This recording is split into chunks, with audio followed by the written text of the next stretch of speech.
Have you ever thought about how your life would unfold if you were not burdened anymore by your belief systems? How would you feel if you were completely focused on your purpose and passion? How would you feel if your state of being was not consumed by the needs of your physical being, and if your mind were unburdened by physical reality? Unfortunately, adults are at a disadvantage here compared to children. Not just because of their deep conditioning compared to children, but they are largely affected by their nutritional deficiencies. Yes, I mean it. Most adults are unknowingly deficient in vitamins, healthy fats, and other nutrients. The first thing we need to do is pay attention to our bodies and focus on adequate and proper nutrition. Our physical bodies are infinitely complex, striving for as much balance in their internal processes as possible, yet we unknowingly deny them the very tools they need to achieve their mission, which is keeping us alive on this world and to enable us to experience physical reality in the process so that we learn the lessons that we have come to this world for. The tools they need are high-quality nutrients in adequate amounts. Unfortunately, we are subconsciously favoring flavor over necessity in our culinary habits because we have forgotten how it truly feels to be content and happy. This leads us to try and compensate by having tasty food, which is not always the same as appropriate food. This practice is taking a toll on all our bodies, physical and subtle, because the physical body is the first one to become affected. We feel good while we eat the food that we like, yet nutritional imbalances that we knowingly or unknowingly expose ourselves to can have vast implications on all subtle bodies and, therefore, on our psyche. Our physical bodies are intimately connected to the physical world, functioning as our experiential sensors and our consciousness extensions. Without them, we wouldn't be able to exist on Earth the way we do now. Just like cars have sensors that monitor constantly what's going on within them, and to a limited degree outside of them, so do our physical bodies. However, our physical bodies have a vastly different range of sensing data compared to cars. We are getting feedback from the physical world through our 5 physical senses, provided we are healthy enough. This sensory information is generating feelings within us, which, combined with our non-physical senses, affect and constantly shape our state of being. We can feel when something is off, so to speak. We also know when we feel fine and everything in between. The feedback that we get from the physical world is crucial because we have forgotten that we are infinite, luminous being. We have forgotten that we are loved infinitely by creation. And in turn, we have forgotten how to love back the infinite aspects of creation. Why? Because we are not healthy. But let's go back to feeding the physical body. Our body uses the nutrients in food to maintain itself and to sustain its energy requirements. Just like we're mindful about our car having enough gas, we similarly shouldn't allow our body to starve. The body is using 2 types of fuel, carbohydrates and fat. It uses both types of fuel interchangeably to keep it going and to keep it at a healthy, normal temperature. That's optimal for it. If we eat more carbohydrates than we need, they get converted into fat and stored away. If they are consumed excessively, especially if they are refined carbohydrates or sugar, they are converted preferentially into visceral fat. Visceral fat is not found below the skin, but is located in between our organs within the body. That's bad fat. Insulin spikes promote fat storage, so why are we doing this? Why do we abuse our body in this way? Obviously, most of us don't know the harsh implications of unhealthy eating, otherwise they wouldn't eat like this. We do it because we don't know better and because we like it. Unfortunately, carbohydrates are the only nutrients that create addiction. Many people, including myself in my past, cannot help but indulging excessively in comfort food. Unfortunately, carbohydrates are not classified substances like heroin, cocaine, or other types of street drugs with bizarre names, because they are food. That doesn't make them less dangerous for our well-being compared to other narcotics. In fact, whole industries are selling them because of our tolerance to carbohydrates as being part of our food. Few people say, I need a ribeye steak right now. But we often hear many people say, I need milk chocolate right now.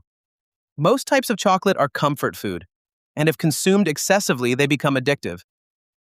Let's face it, carbohydrates, especially highly processed ones, can trigger the brain's reward system, like addictive substances, by releasing dopamine, a feel-good hormone.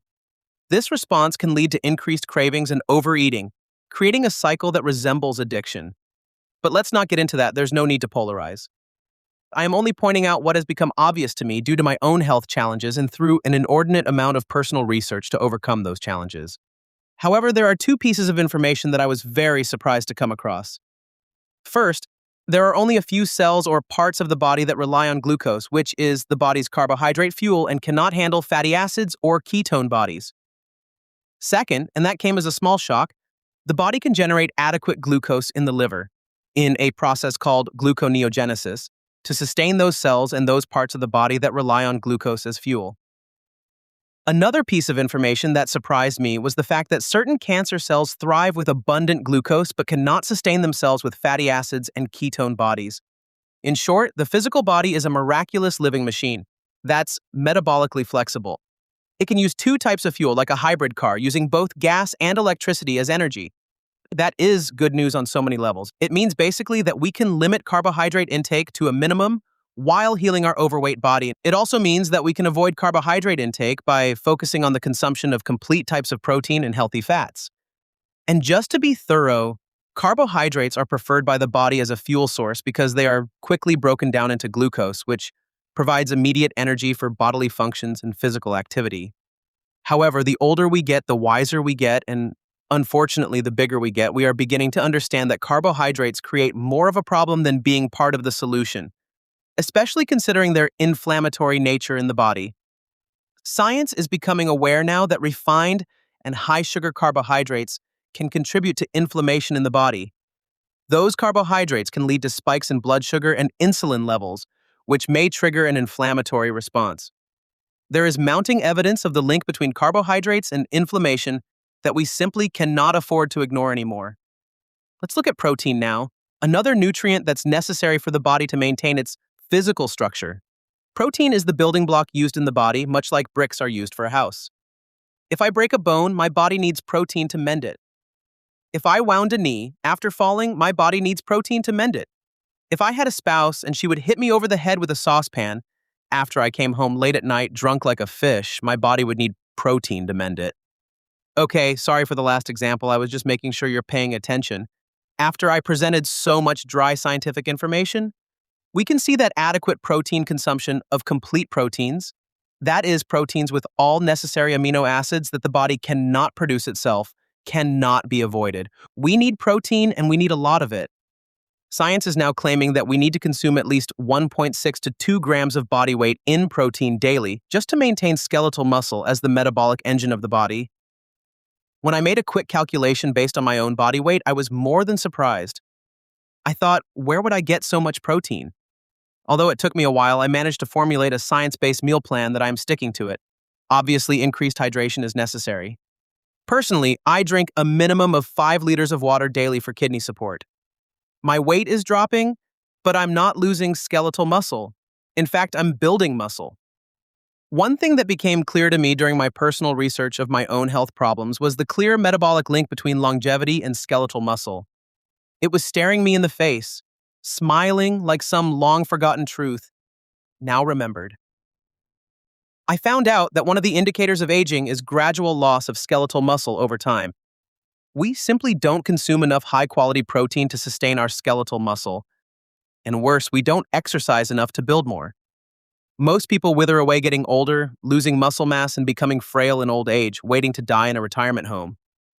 In God's name, why? Is that the best we can do? There is no metabolic or other biological reason why we couldn't maintain a modicum of virility or mulebridity in old age, and it's also keeping us alive for much longer. Another thing that I discovered was the fact that carbohydrates play a role in all chronic diseases. Chronic diseases are essentially metabolic diseases with increased insulin resistance. So basically, if somebody has a cardiovascular disease or Alzheimer's, or dementia or polycystic ovary syndrome or infertility, to name but a few, insulin resistance in their body plays a role. That's because that tiny little hormone called insulin is reaching all parts of the body, affecting hormonal balance and regulating directly or indirectly bodily processes with widespread implications.